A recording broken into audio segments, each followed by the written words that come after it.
Coming now to the costs of the different sources of capital. Each source of capital has a different cost because of differences in seniority, contractual commitments, and potential value as a tax shield. Seniority and contractual commitments essentially indicate the risk.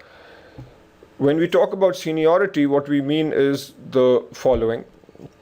If a company raises money through debt and equity, debt is senior to equity because if a company is liquidating, then the payments need to be made first to the debt holders. Even if a company is not liquidating, the interest payments have to be made first before any dividend payments are made to equity holders. The interest payments are also required through contracts. We therefore say that debt is less risky than equity. If debt is less risky than equity, then the cost of debt is also going to be lower because investors will be happy with a low return on debt relative to equity. The other way of looking at it is that with equity, investors are taking a higher risk. Therefore, they are expecting a higher return. Higher return for investors means higher cost for the company. The tax shield also needs to be considered when we talk about the cost of a given source of capital. As we've said several times, the three primary sources of capital are debt, preferred shares or preferred equity, and common equity. And now we are going to determine the cost, or we are going to learn how to come up with the cost of each of these sources. Let's start with cost of debt. Cost of debt is the cost of debt financing to a company when it issues a bond or takes out a bank loan. There are two methods. One is to use the yield to maturity approach. The other is debt rating approach.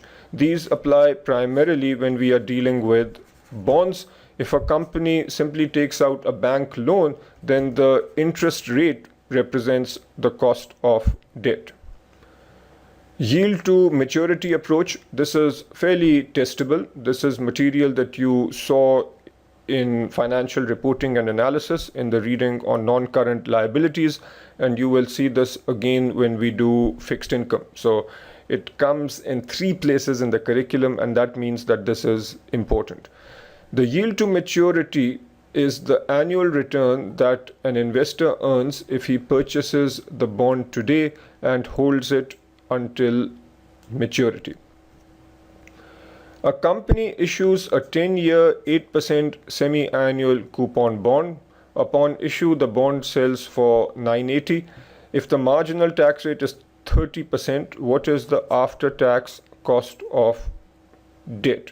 We are looking at this from a company perspective. The way you solve this problem is first calculate the before-tax cost of debt, and we do this using our calculator.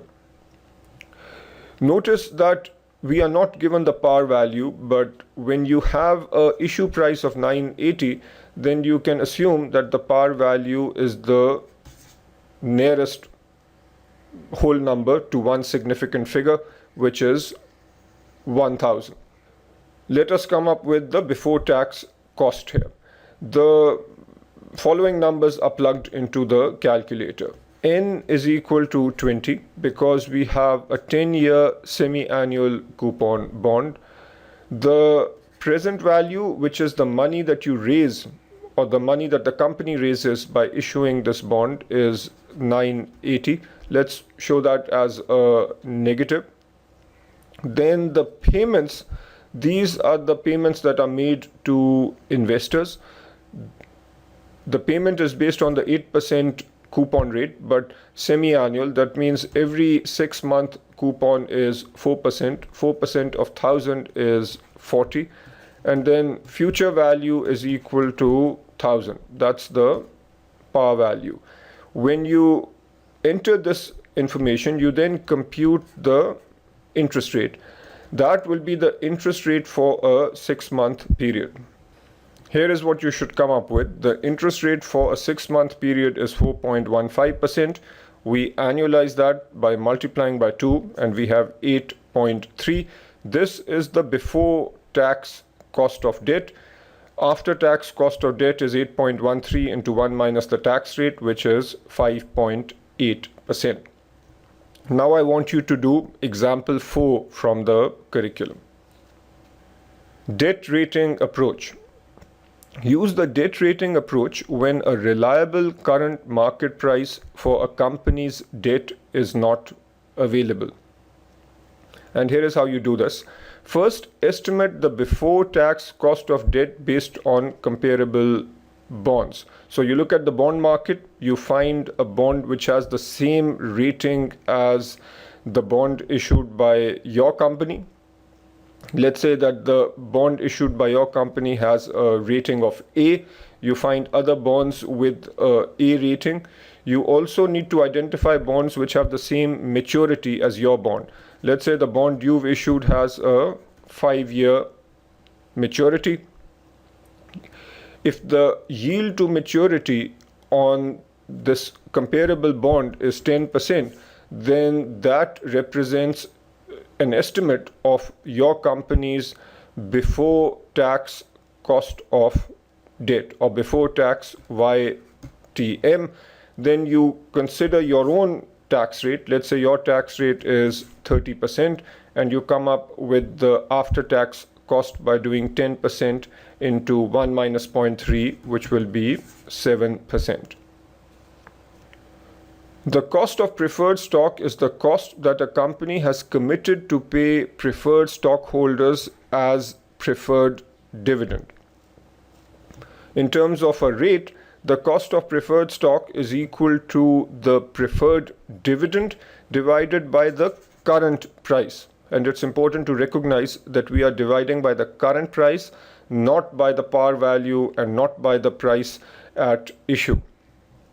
A company issues preferred stock with par value 100. The dividend is 5 per share. The current share price is 125 and the tax rate is 33.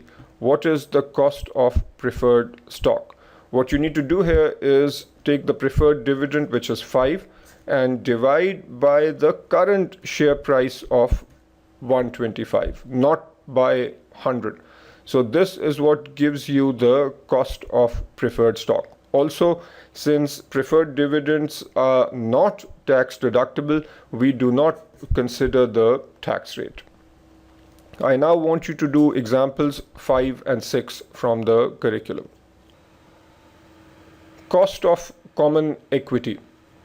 Cost of equity is the rate of return required by a company's common shareholders. Estimation of cost of equity is challenging because of the uncertain nature of future cash flows. And this is an important point. You will see several models and formulas in this section. Those models and formulas make it seem like the calculation is precise, but you need to recognize that these models are just approximations. The commonly used approaches or models are given over here. CAPM or capital asset pricing model, the dividend discount model, and finally bond yield plus risk premium method. We are now going to talk about these in a little bit of detail. Let's start with CAPM or capital asset pricing model. According to this model, the expected return on equity is equal to the risk-free rate plus the premium for the stock's market risk. Clearly, when an investor purchases a stock, he's taking some risk and he will require a return, or he will expect a return that is greater than the risk-free rate. So we use the risk-free rate as a starting point, and then the additional return above the risk-free rate is based on the stock's market risk. The formula that you must memorize for CAPM is given right here.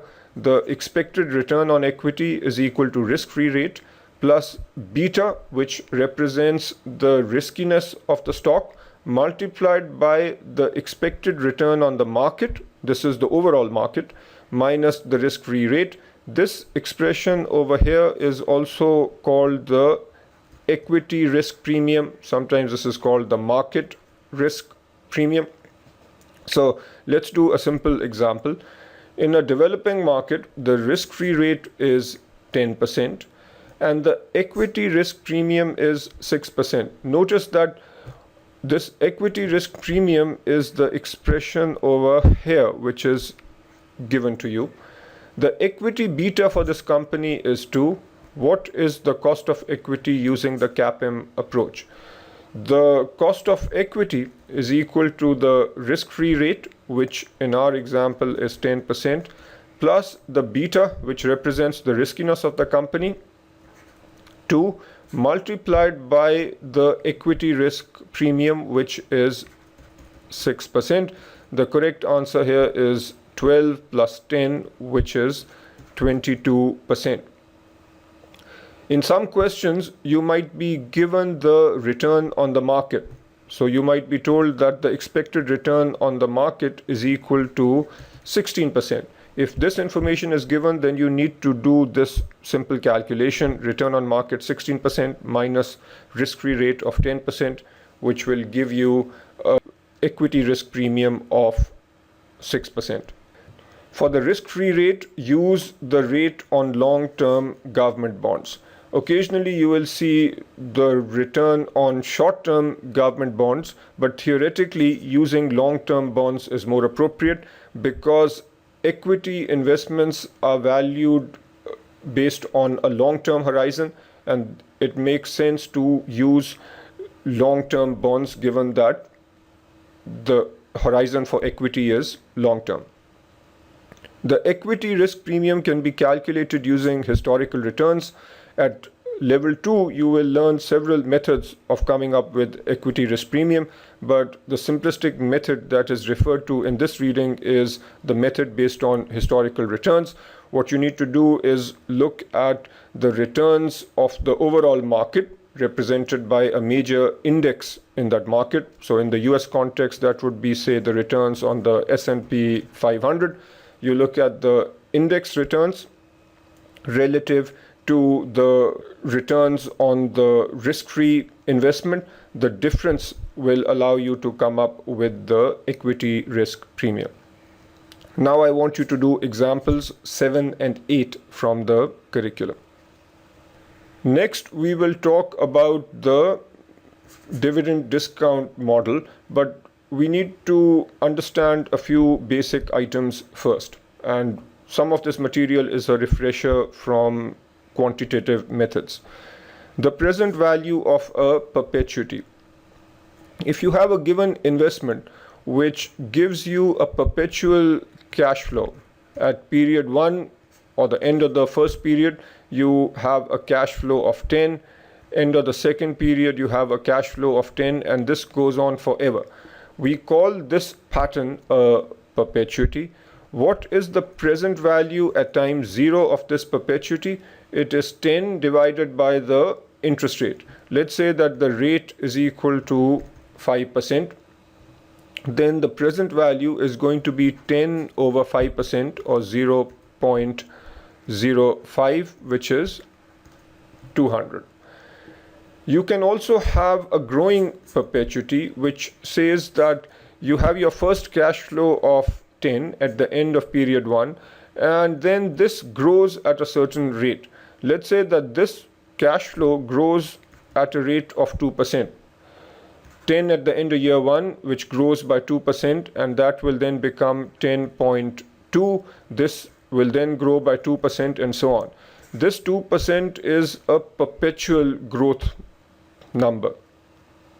There is a formula for coming up with the present value if we have a cash flow that looks like this, and that formula is as follows. The present value at time 0 of a growing perpetuity is given by the cash flow or the payment at the end of period 1. Notice that it's the payment at the end of period 1 and not the payment at time 0, divided by the interest rate minus the growth rate.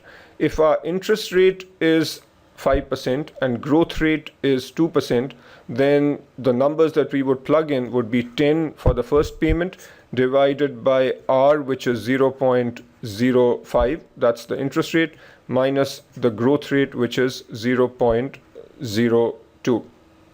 This expression will give you the present value of the growing perpetuity. Notice that the present value of the growing perpetuity has a smaller denominator compared to the regular perpetuity, and therefore this number will be higher, which makes sense because the numbers are growing. The other point is that if our growth rate is higher, instead of 2%, it is 3%, that makes the denominator even smaller and the overall value becomes larger. This cash flow is important in finance because very often dividends or cash flows grow at a particular rate. When a company is stable, then the earnings or the dividends might grow at the GDP growth rate. Next point is that the value of a financial asset, such as a stock, is the present value of future cash flows.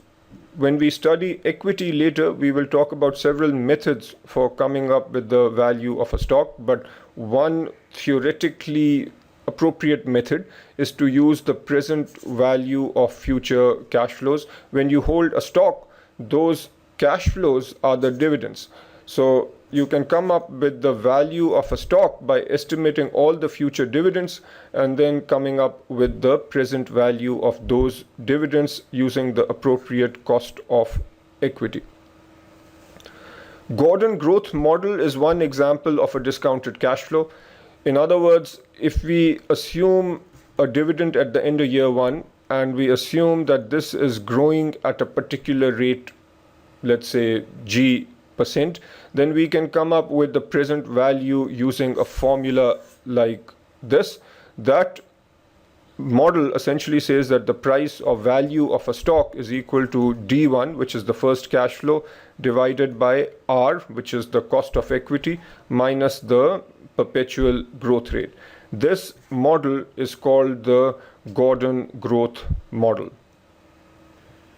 Here is the formula that I just gave you. The price or the value of a stock is equal to the first dividend. This is the dividend at the end of period 1 divided by R minus G. R is the cost of equity, G is the growth rate.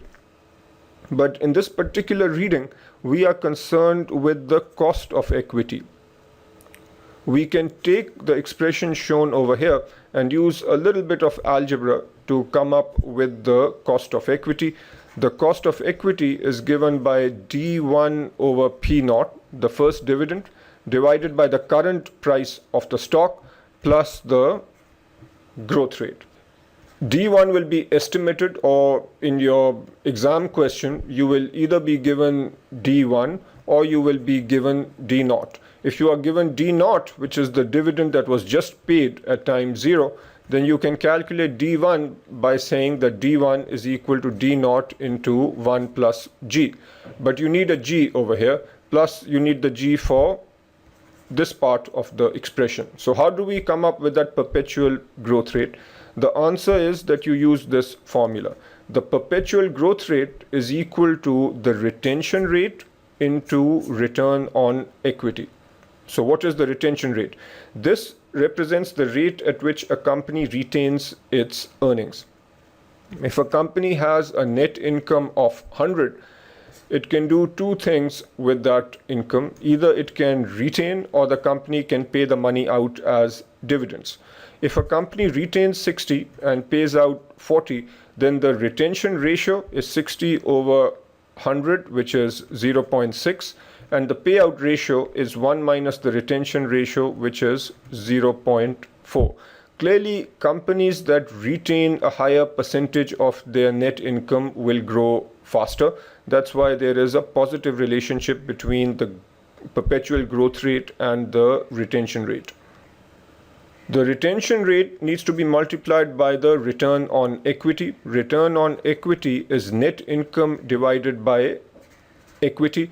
Clearly, companies that have a high ROE are going to grow faster than companies that have a low return on equity. This is an approximate formula, but it's very important and you need to learn this. The growth rate or the perpetual growth rate is equal to the retention rate multiplied by the return on equity. If instead of the retention rate you are given the payout rate, which in this simple example is 0.4, then you can easily compute the retention rate by saying 1 minus 0.4, and then ROE is simply net income over equity. Cost of equity is the same as cost of retained earnings. This is an important concept.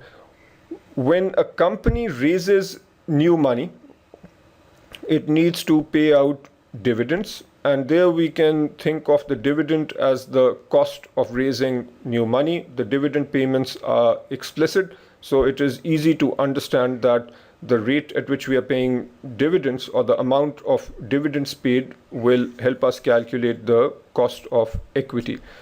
But what if a company is retaining its earnings? The company then doesn't make explicit payments, but is there a cost associated with retaining earnings? The answer is yes, and that cost is simply the cost of equity. We can think of the cost of retaining earnings as an opportunity cost, because this money really belongs to the shareholders.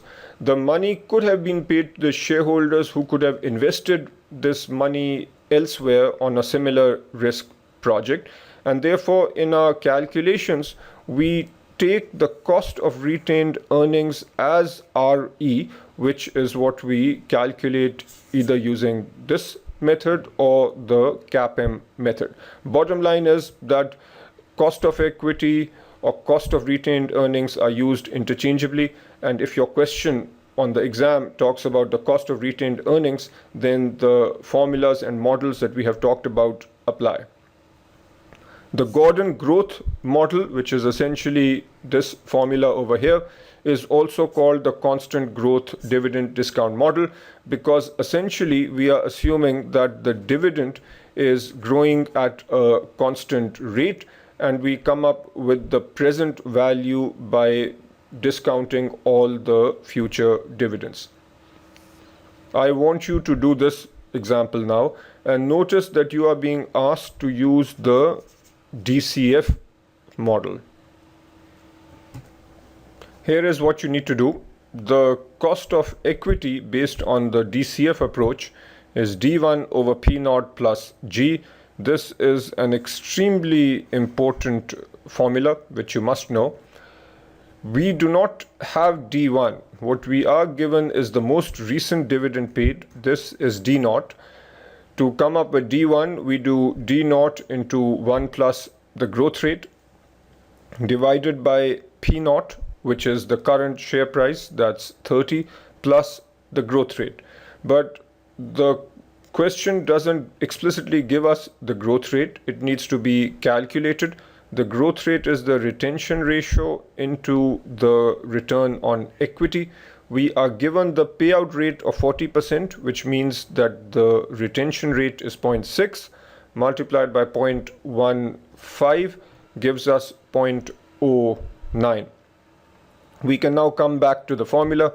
D0 is 2, 1 plus G is 1.09 divided by the stock price plus 0.09, and here is what we get for the cost of equity. Bond yield plus risk premium approach. In this approach, we add a risk premium to the yield on the firm's long-term debt. The assumption here is straightforward. The return on equity should be greater than the return on the company's bond, because as we've discussed before, equity is more risky. If a company's long-term debt yields 8%, and we are told that the risk premium for the company's stock is 5%, we simply do 8% plus 5%, which is 13%.